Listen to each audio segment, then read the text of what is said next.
Mohon izin memberikan nasihat atau pesan. Satu, mohon sibukkan dengan meningkatkan kualitas amalan kita. Dan tolong iringi itu dengan menjauhkan segala macam amalan-amalan, kegiatan-kegiatan yang bisa mengurangi atau menghilangkan pahala bagi kita semua. Saya selalu berpesan ini, ingat betul ini ya kalimat saya.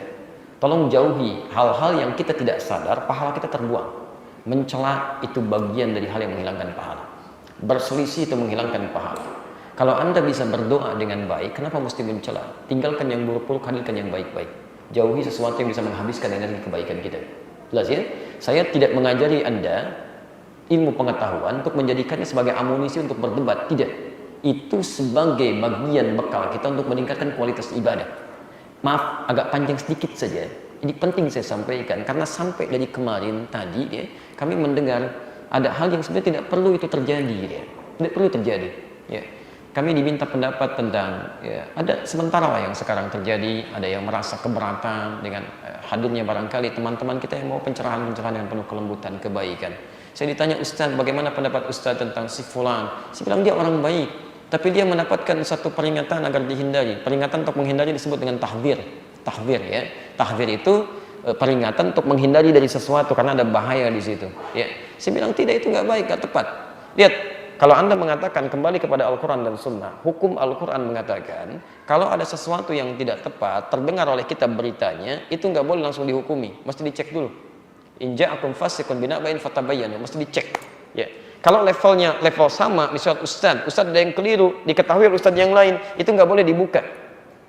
Harusnya Ustaz dengan Ustaz itu dulu klarifikasi. Tanyakan, tabayyun ke situ. Itu contohnya, itu ajaran Quran.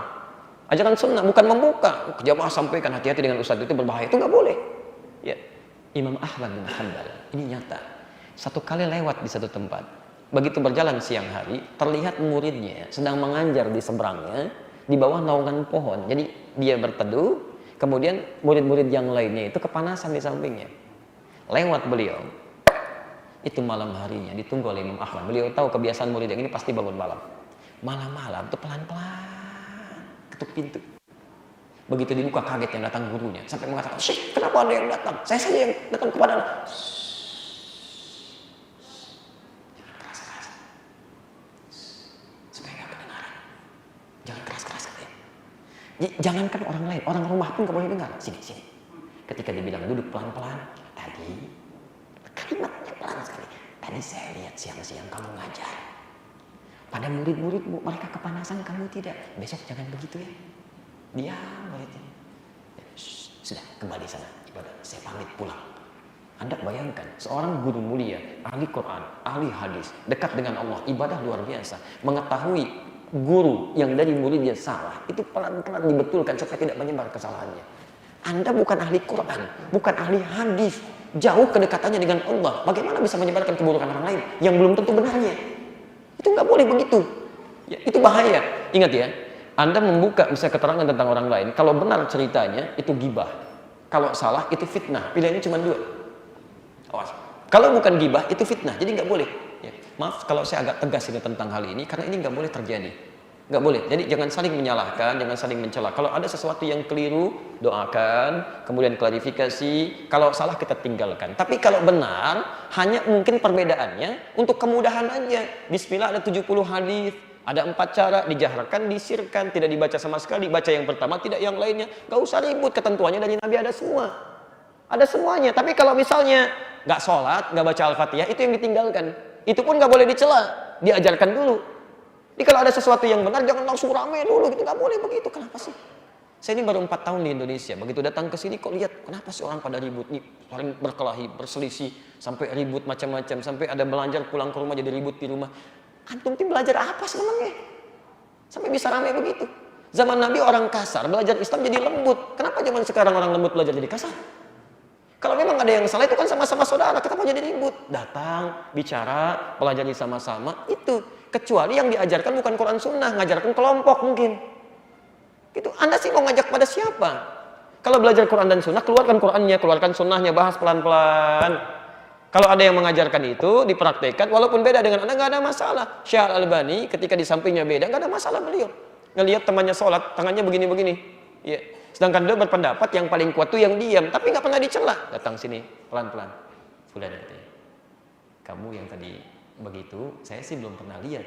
Ya, tapi kalaupun harus begitu, jangan terlalu kencang lah mungkin. Tapi nggak dicela. Jadi biasa saja gitu kan. Nah, jadi saya mohon izin kenapa saya tegas menyampaikan ini karena sayang kami Pak, Bu ya. Ya mumpung kami masih ada, khawatirnya kami misi dakwahnya sudah selesai di sini, harus pindah ke tempat lain atau mungkin tidak berada di sini. Nah, kondisinya masih seperti ini nggak baik. Ini nggak baik ya. Kecuali mungkin Anda punya kelompok ingin dijaga, tidak harus sama dengan yang lain, sampaikan saja sudah selesai gitu kan. Tapi tetap menjaga silaturahim. Ya, tetap menjaga silaturahim. Maafkan kalau ini kurang menyenangkan untuk terdengar ataupun diketahui oleh pemirsa, tapi ini nyata. Situasi yang nyata yang hadir di sekitaran kita dan ini salah, mutlak salah. Harus dibenarkan. Baik. Demikian, jika dalam hal yang kami sampaikan ada yang keliru, mohon saya dimaafkan ya. Karena ini pun saya diberitahu bahwa Ustadz Adi pun dapat tahdir. Oh, alhamdulillah saya bilang. Saya nggak pernah lihat gitu kan. Ustadz nggak usah lihat ya.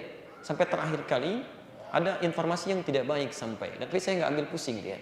Ada informasi menyampaikan kalau Ustadz Adi itu terlibat dari satu di antara orang yang terlibat memfasilitasi jemaah haji yang lewat Filipina itu yang 177 paspor. Waliyadzubillah, saya travel nggak punya, macam-macam nggak punya, nggak haji lagi saya, nggak ada kerjaan. Jadi hal-hal itu sudah nggak penting dia, sudah nggak penting. Jadi mohon izin, tapi kita nggak boleh mencela. Kita mendoakan bangun silaturahim dengan baik dan dengan itu insya Allah kebaikan-kebaikan bisa didapat.